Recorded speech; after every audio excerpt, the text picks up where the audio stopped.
it only infected women. And you found the one girl that it didn't infect, and that was Ellie. And you kind of protected her and tried to like bring her to... It's been 8 years since the Gamergate movement started, and although it's almost dead, and all the people related to it have become irrelevant, it is still worth looking back at it.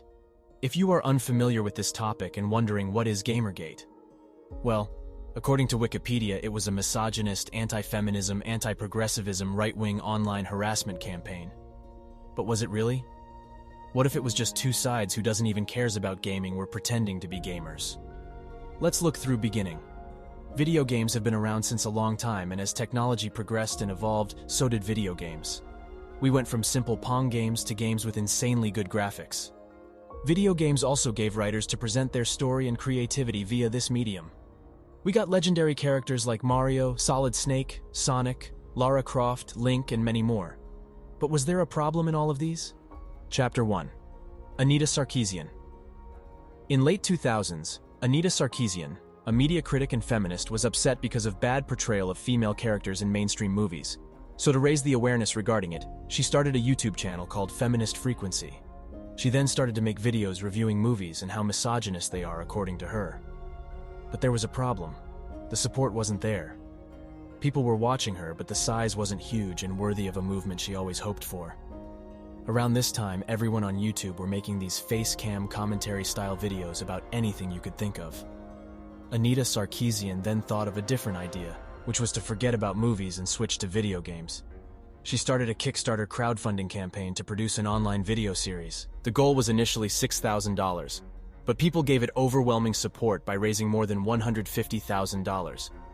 Finally, on 2013, the 8th of March, the first episode of the series was released, which was called Damsel in Distress in Video Games, which is basically a term used for stories where main character saves a female lead held captive by antagonist, for example, Star Wars. And remember, Anita Sarkeesian claimed in the trailer of this series that she is an avid gamer and knows what she is talking about.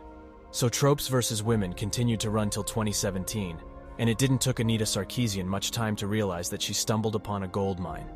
The outrage was visible and suddenly everyone started to talk about it.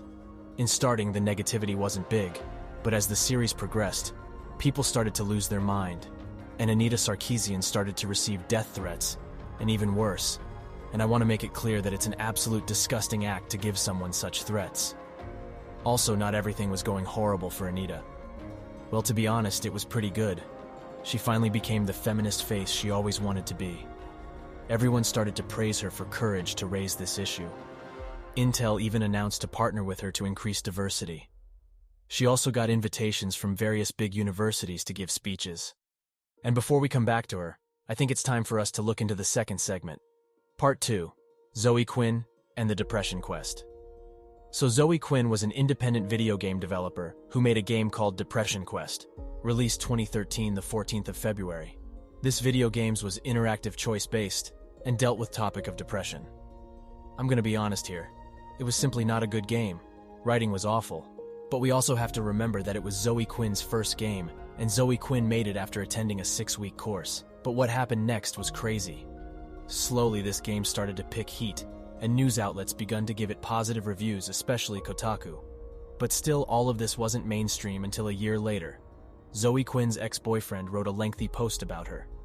Aaron Joni wrote a blog post trying to expose his ex-girlfriend Zoe Quinn. Basically what he wrote is that Zoe Quinn and Kotaku reviewer Nathan Grayson had a relationship, and that's why Kotaku gave Depression Quest good review. This was a serious allegation on ethics of Kotaku's staff.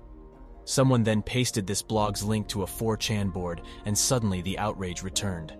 People finally got the reason they wanted, and the attacks on Zoe Quinn became worse. Kotaku didn't waste no time in covering this controversy, and revealed that Nathan Grayson and Zoe Quinn indeed had a relationship. But Grayson did not wrote the review of Depression Quest, plus he only mentioned Zoe Quinn once in all of his articles, so basically Kotaku denied all the allegations, but it wasn't enough. Outrage didn't stop, and suddenly this movement got a name, Gamergate, given by actor Adam Baldwin. The gaming community became divided. Some people were against it because of all the death threats video game creators were receiving, and on the other hand, people were supporting it. Aftermath. This movement was hot for months, but then suddenly it disappeared like every other internet movement. But the question is, What did it achieve? Well, Neil Druckmann found his hero in Anita Sarkeesian, who apparently helped him in making of Last of Us 2, and you can witness the changes in the game compared to first part. But are they really good changes or terrible? Anita Sarkeesian's career, on the other hand, kind of died out. Her viewership dropped drastically, but at the end of the day, she is safe. Maybe because she never actually cared of video games? I'm going to show you a remix that I just finished this weekend and no one else has seen. One person has seen it. It's a soundtrack of one song, except I'm doing video games. So it's not exactly a fandom. I'm not a fan of video games. I actually had to learn a lot about video games in the process of making this. Zoe Quinn's gaming industry career didn't pick up much heat either, although she wrote a book about her whole Gamergate experience. And about the Gamergate, well, it didn't achieve anything. That was just beginning. Politicizing of video games nowadays is everywhere. At the end, video game is just a form of entertainment and media, so it was always going to become the victim.